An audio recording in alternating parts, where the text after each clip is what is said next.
Welcome to bongosikha. Students, today I am going to discuss about National Human Rights Commission of India, how it was constituted, when it was constituted, and along with this, the functions of the NHRC, that is National Human Rights Commission of India.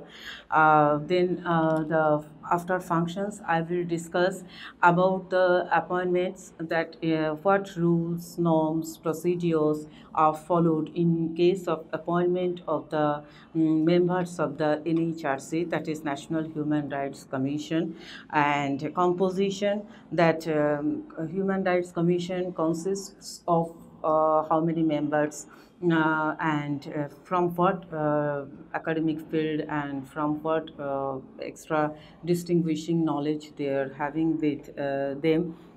Along with this, I will also discuss State Human Rights Commission, and after that, lastly, what is that? A small, brief that conclusion about the controversy or the part of the criticism or against the role of the Human Rights Commission in India.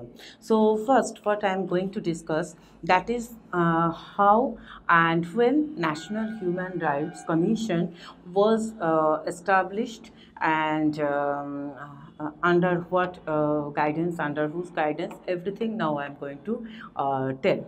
Firstly, the National Human Rights Commission of India was constituted as a statutory public body on 12th October in the year 1993, under the protection of National Human Rights Act, Human Rights Ordinance in 28 September 1993. Dates are not so much important, but years are important. So that is the main thing. And it was given a statutory basis, as I told in my earlier class also, that statutory basis means always it implicates that it contains a special nature or of a general kind. So it was given a statutory basis by the Protection of Human Rights Act, that is short form or abbreviation is PHRA, Protection of Human Rights Act. So this is the history, that how National Human Rights Commission came into being. And next I am going to tell that what is the purpose, what is the motto, why National Human Rights was constituted, what is the goal. So National Human Rights of India was constituted as a statutory public body which is responsible for the protection and implementation of the human rights, because in our country mostly many people, those who are not getting enough education, they are not enough conscious about that their rights can be violated at any time by anyone. It may be either by the public servant, it may be either by the government of India also. So in that case, they should know that since our constitution guarantees the rights, so our human rights, that as a human we are entitled to enjoy certain rights. And so those rights must be secured, and Human Rights Commission is responsible for this purpose, for the protection and for the implementation of the human rights in every nook and corner of the society, among various sections of the society. So defined by the Act as that rights relating to life, liberty, equality, dignity of the individual as embodied in the Constitution, enshrined in the international covenant, and enforceable by the courts in India. So this is about what is exactly written in the Acts. So this is how the National Human Rights Commission was constituted, in which year, and what is the purpose of the National Human Rights Commission. So now I am going to discuss, that is the most important thing that which you all should remember, very carefully when you are going through this chapter that functions of the NHRC, that National Human Rights Commission. So, under the Protection of Human Rights Act, National Human Rights Commission is bound to perform the following functions. What are those functions? To review the acts that if it is violating that human rights either by the government of India or by any public servant.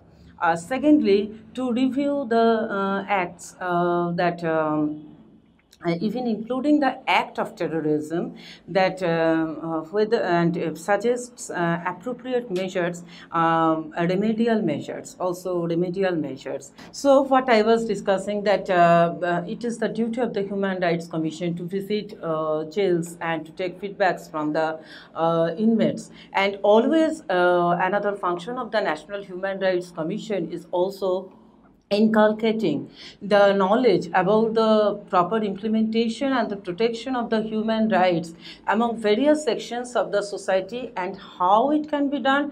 It can be done by research through various journals, by holding campaigns, by attending seminars, and by encouraging the functions of the NGOs. They can do a lot of things in this field, in the protection and promotion of the human rights.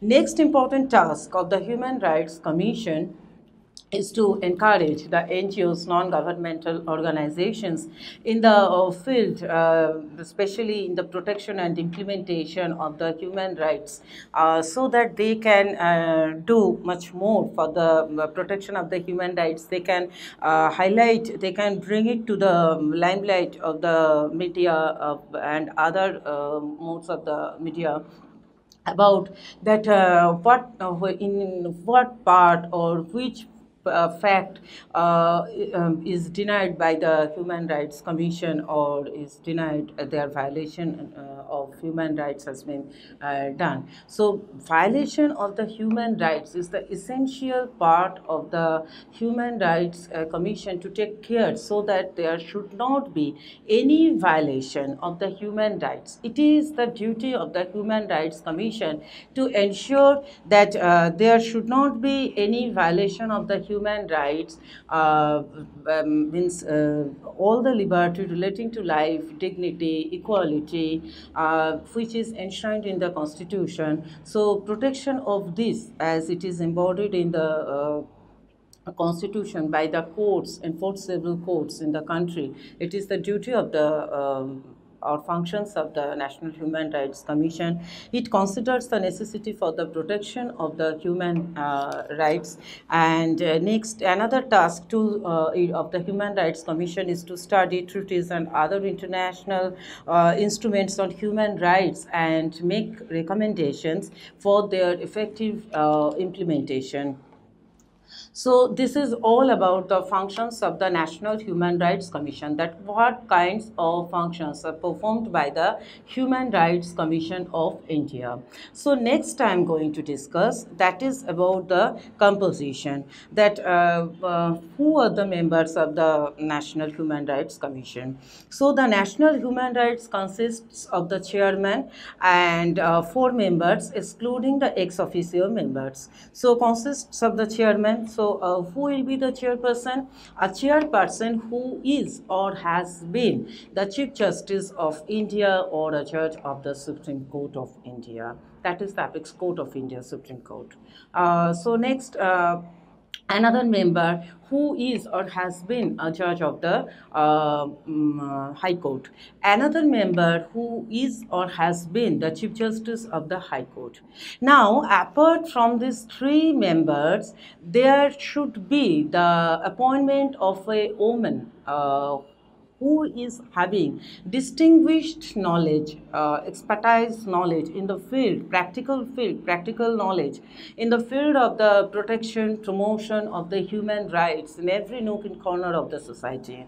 So this is another part that is of the appointment. So appointments consist of the 4 members, the chairperson who is or has been the Chief Justice of the India, a member who is the judge of the Supreme Court or chief justice, any member who is or has been the judge of the High Court. And apart from this, the most important part, that there should be a lady member in the Human Rights Commission who is having distinguished knowledge and practical knowledge in the field of the Human Rights Commission, protection of the Human Rights Commission. The chairman of the National Human Rights Commission is Justice H.L. Dattu. So next I'm going to discuss about the State Human Rights Commission. So likewise, the National Human Rights Commission, the State Human Rights Commission, the state government may also constitute a body which is known as the State Human Rights Commission, and which is entrusted with the duty of performing the same thing, the violation of the human rights assigned to that state commission. Next, appointment, that how the members are appointed, what are the rules and norms behind the procedures of the appointment. Now I am going to discuss about this appointment. So sections 2, section 3, sections 4, TPHRA lay down the rules for the appointment of the NHRC. The chairperson, as I told, the chairperson and the 4 members are appointed by the President of India, but on the recommendations of a committee, and the committee consists of the Prime Minister of India, the leader of the opposition party in the Lok Sabha, that is the lower house of the parliament, Speaker of the Lok Sabha, Deputy Speaker of the Rajya Sabha, means upper house of our parliament, and the Home Minister. So this is about the how it will be conducted, the appointment procedures. Next, controversy. Recently, not recently, that controversy many days back, that a report concerning the manner of which the famous journalist, that Shivani Bhatnagar murder controversy case was rejected. In the case in which involved high-ranking officials being implicated in the murder of the journalist, opened the organization up questioning over the usefulness of the human rights commissions set up by the governments at the national and the state levels. That what is the utility, what is the purpose of constitution of the Human Rights Commission if everyone is not getting justice? So that is the controversy, and you can say that is the criticism against the Human Rights Commission. So thank you, that's all for today.